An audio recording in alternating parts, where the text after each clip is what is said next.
is up, you guys? Welcome back to another one. If you are new to the channel, I am Gold Pony, and today we have with us the new 2020 Shelby GT 500. And so today I thought it would be nice to completely go over this one for you guys today, including interior, exterior, startup, some burnouts, of course. So what do you say? Let's go ahead and jump right into it. And as always, let's start with pricing. And so pricing for the 2020 Shelby GT 500 is going to start at $72,900. That is the MSRP. To go along with that $72,900 MSRP, there are plenty of options available, which I will of course touch on in the video.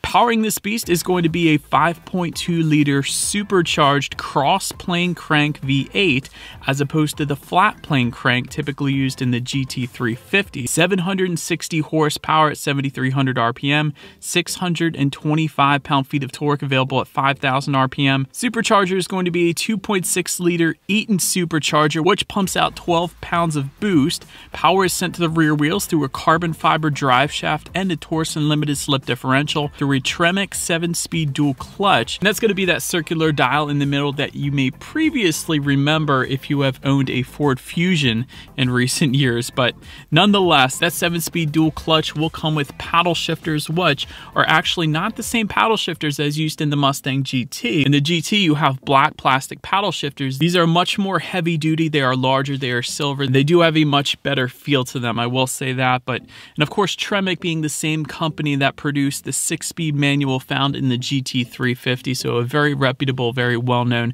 transmission company there. But as far as performance goes, 0 to 60 comes in at 3.3 seconds according to Ford. Quarter mile, Ford put it at 10.7 seconds. However, if you do a quick search on YouTube, you'll already see this car from the factory is doing the quarter mile in 10.6, so that is definitely quite exciting there. Top speed 180 miles per hour with MPG numbers coming in at 12 in the city, 18 on the highway. I do want to mention there are some drive modes that come standard on the Shelby GT350, including Comfort, Normal, Sport, and Track. And essentially what they are going to do is adjust things like the shift points, throttle response, and the steering sensitivity. And actually, there is also a drive mode for the exhaust sound, which of course will fire up the Shelby a little bit here. You guys will get to hear that, of course, as well. And continuing on a little bit, when it comes to acceleration, the transmission is actually capable of shifts in under 100 milliseconds. And if you were to take this to the drag strip like the current owner of this particular iconic silver GT500 plans to do, there is that standard line lock feature to help you warm up the tires before you actually get going. Also launch control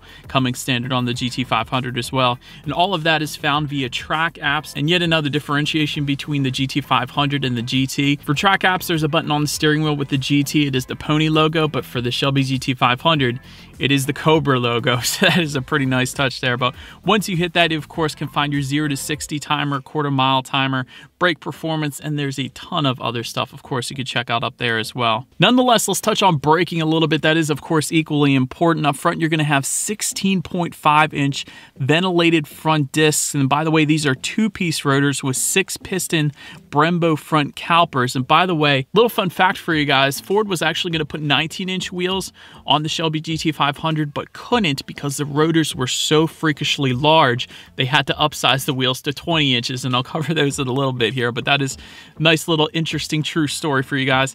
In the back, 14.5-inch ventilated rear disc with 4-piston rear calipers. Touching on suspension and handling a little bit, up front you're going to have a double ball joint McPherson strut front suspension with the tubular stabilizer bar.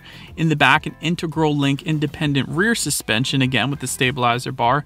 Also standard is a MagneRide damping system, which essentially is going to monitor each shock absorber individually, not only giving you a smoother ride, but also tightening up the suspension during heavy cornering, really giving you the best of both worlds. So that is definitely a plus, and that's an option on the standard GT, of course. And of course, I can't go without mentioning the carbon fiber track package for the GT500. By the way, if you were interested in that, that goes for $18,500, essentially the price of a new Civic. But what that is actually going to include is 20-inch 20-inch lightweight carbon fiber wheels, which weigh approximately 18 pounds each, in case you were curious. Michelin Pilot Cup Sport 2 tires, a rear seat delete, carbon fiber GT4 track wing, which everybody loves. It definitely looks amazing back there. Adjustable strut top mounts, splitter wickers, a carbon fiber instrument panel, and Recaro front seats. And by the way, those Recaro front seats are optional without that package if you wanted to go that route too. And since I do own a 2019 Mustang GT, I can tell you as far as the visibility goes, it is definitely on point. Certainly no issues with seeing out that rear view mirror. When it comes to the side mirrors, some people will say they're a little bit small, but let me tell you, you certainly get used to them. So you're definitely not going to have any issues there. But now let's go ahead and make our way to the exterior of this beautiful, iconic silver GT500. And let me start up front. Ford says this is the largest Cobra emblem ever put on a Shelby, and it is quite large up there. Definitely makes a statement. If you're the car in front of the Shelby looking into your rear view mirror, you're going to know what you're looking at instantly. But also another ist that Ford added to this one, if you will, largest hood vent put on any Ford ever. That includes trucks. That's definitely pretty cool as well. And when it comes to that hood vent, actually, there's an aluminum rain tray underneath that can actually be removed to further reduce under hood pressure. However, if you're planning on daily driving it, perhaps driving it home in the weather that we had today, you're certainly going to want to leave that rain tray in for the time being. But then when you get to the track, of course, just remove it. But nonetheless, GT500 etched into the black portion of that front bumper, to the sides HID headlights with LED signature lighting, and of course you will get the automatic feature with that, meaning when it starts to get dark out, headlights will turn on automatically for you there. Also, LED daytime running lights will come standard, and there of course is Shelby lettering etched into that front splitter, just like the GT350. And one of the cool things about the GT500, also black hood pins, just like Eleanor, of course, favorite movie of all time for myself personally. But as far as opening the hood, since not every car has hood pins, some people might not be familiar with that, of course. There is, of course, your standard hood latch by the driver's side left ankle, let's say. But once you pull that, you just press down on the hood pins, and that's essentially going to unlock it. And then you open it up like any other hood from that point on, basically. And actually uses hood struts as opposed to prop rods. So prop rods found in my 2019 GT, so I thought that was definitely a very nice thing. Finally, Ford put some hood struts on a Mustang. So nonetheless, let's go ahead and make our way to the side here. Cobra badging can be found on that front fender. Once again, very large Cobra badging. Black window surrounds, power adjustable gloss black side mirrors. Looking down at the wheel setup, they are 20-inch flow formed high gloss black aluminum alloy wheels. That of course is what you're looking at right now. And like I had mentioned, that track pack is going to give you the carbon fiber, and actually it's exposed carbon fiber as opposed to the carbon fiber wheels used in the GT350R. So that's another new feature that Ford is doing with the GT500. But Michelin Pilot Sport 4S tires, at least with the non-track pack version that you're looking at right now. And make your way to the back, a gloss black rear spoiler. Again, with the track pack, you have the GT4 carbon fiber wing, LED sequential taillights, meaning when you have your turn signal on, it's going to look like they're sliding from one side to the other. Once again, a large Cobra emblem back there, integrated rear diffuser, a very unique integrated rear diffuser. I haven't seen one like this before. And of course, to the sides, dual exhaust outlets with quad tips. So typically at this point, I do an exhaust clip, but I'm gonna do you guys one better today. We will do a startup here real quick, but then after that startup, we're gonna go ahead and take this GT500 out in the rain and do a couple burnouts for you guys. So enjoy.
And now making our way to the back of this one. To go ahead and open that rear trunk, there are actually a few different ways. Of course, you have the button on the key fob. That might be the simplest way, but there is actually also a button by the driver's side left knee. And in addition to that, there is kind of a secret button just above the rear license plate. It is a rubberized button. That's probably what I use the most in my own Mustang, but simply just press that. All of those ways you can get that open, but once opened up, cargo capacity is going to come in at 13.5 cubic feet. If that was not enough space for you, there is a 60-40 split, meaning the rear seats do fold down for quite a bit of extra space there if you needed it. And if you were curious, yes, you can fit a set of 4 wheels and tires in the back with the seats down. I've done it already, so in case anybody wanted to modify their GT500. But making our way to the rear legroom, that is going to come in at an even 29 inches. There is no way I can ever fit back there, so I'm just going to say I've put my dog in the back before, but that is about it. So really not a whole lot of space back there. But making our way to the front seat, 6-way power adjustable driver seat with power lumbar will come standard. 6-way power adjustable passenger seat, again coming standard. There is a leather Miko suede combination that will come standard, and Recaro bucket seats are again available for the GT500, both coming standard with the track pack and as an option without the track pack. Then take a look at the steering wheel. It is tilt and telescoping. It is wrapped in a leather Alcantara combination. Then touching on the startup a little bit, let me first start by showing you guys the key. You do have your Cobra logo on the one side end. When you flip it over, lock, unlock button to pop the rear hatch, and that circular button right there, that is your remote start, of course. But the GT500 does, of course, come with keyless entry and a push button start, meaning as long as you have the key on you in your pocket or whatever, all you need to do is simply walk up to the GT500, put your thumb on those 4 lines if you wanted to lock it, and then just walk away and it's locked. Or when you come back from wherever you're going, simply just put your hand behind the door. The Shelby's going to detect that the key is on you and then therefore unlock. So that is definitely one of the most convenient features, I will tell you, having owned a 2019 Mustang for over a year now. So it's definitely something I love. But to go ahead and start this one, all I am actually going to do is simply just put my foot on the brake and press that engine start button there. And so then once started up, you will find a standard 12-inch LCD digital gauge cluster. So that's definitely pretty cool. And of course, there are a ton of different things you can check out, ton of different layouts you can have as well. And of course, the layouts will adjust based on the driving mode that you're in as well. Bunch of different color combinations you can adjust up there. There's primary color, secondary color, so many different options really with any digital gauge cluster. It's basically one of the best things about it. It's completely customizable, so absolutely love that. Touching on overall interior quality a little bit, dual zone climate control will come standard. Aluminum foot pedals also standard. Home link controls, that's definitely nice. Ford Performance scuff plates when you first get in the GT500, Miko suede door accents to go along with the seating, of course, and interior trim. Actually, that suede is found quite a bit in this interior of the GT500 here. Again, somebody's going to ask it, but no sunroof is available for any Mustang, of course. And overall, interior quality is perfectly fine for me. There are some optional accents that you can go with, like the carbon fiber accent package that this particular one is outfitted with, so that is definitely a plus as well. I did like seeing that. But overall, it is definitely finished quite nicely for a car that goes for around $80,000. But now let's make our way to the tech display. 8-inch colored touchscreen will come standard, aka Ford Sync 3 system. Bluetooth and audio streaming coming standard with that. Android Auto, Apple CarPlay, meaning if you have a smartphone, simply hook it up to the Shelby. Therefore, you have free navigation as well as the ability to like and dislike your Pandora songs. There's a couple other compatible apps there as well. Did want to also mention there is a technology package available for an additional $3,000. That is going to give you a factory navigation system if you wanted it. Well, you really don't need a factory navigation system with Android Auto, Apple CarPlay. But in addition to that, that package is also going to add memory settings for the seating, heated side mirrors with integrated turn signals, LED puddle lights projected from the door. That's pretty cool. Blind spot monitor with rear cross traffic alert. That's definitely a plus as well. And a 12-speaker Bang & Olufsen sound system with a subwoofer located in the trunk. That is currently what you're looking at right now. But we'll say the standard sound system does come with 9 speakers, but of course we do have the technology package here in our GT500 that we have today. So that, of course, is definitely going to be the better setup for you. But so the last thing on the tech display I wanted to mention to you guys is when you do put the GT500 in reverse, you will find a rear view camera letting you know who or what is behind you, which is always going to lead us into safety. And so when it comes to safety, front side curtain airbags, driver's knee airbag up front as well. In the back, you're going to have latch, aka lower anchors and tethers for children in case you wanted to strap your kids in the back of the GT500. Audio dimming rear view mirror also comes standard, and of course with that technology package, you have the optional blind spot monitor with rear cross traffic alert. And so, but that is about it for this one, you guys. A little different setup than I'm used to doing, but typically I drive the cars that are not yet sold, but with this one being sold, you know, still didn't want to miss this opportunity. But nonetheless, feel free to follow me on social media at the bottom of the screen there if you like, so you can see all the pictures of this Shelby GT500 that I already posted on there. Be sure to hit the subscribe and the bell notification button if you're into new car reviews. That is what we do here on this channel after all. Do appreciate you guys watching more than you know, and I will see you guys all in the next video. Stay gold.